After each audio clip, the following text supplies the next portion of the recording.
চলেন দেখি আসি গাইজ এরকম ট্রেন্ডিং ভিডিও আপনারা কিভাবে এডিট করবেন। এরকম ট্রেন্ডিং ভিডিও এডিট করার জন্য সর্বপ্রথম আপনাকে ক্যাপকাটে আসতে হবে।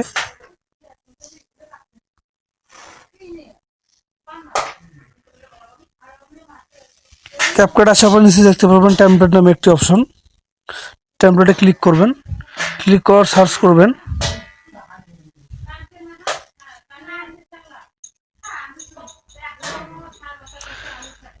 এফিক ট্রান্সলেশন, লিখে সার্চ করবেন।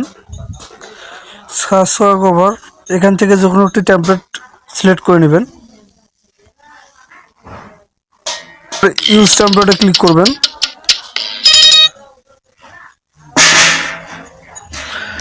তারপর ভিডিওগুলি সিলেক্ট করে নেবেন। তারপর নেক্সট অপশনে ক্লিক করবেন।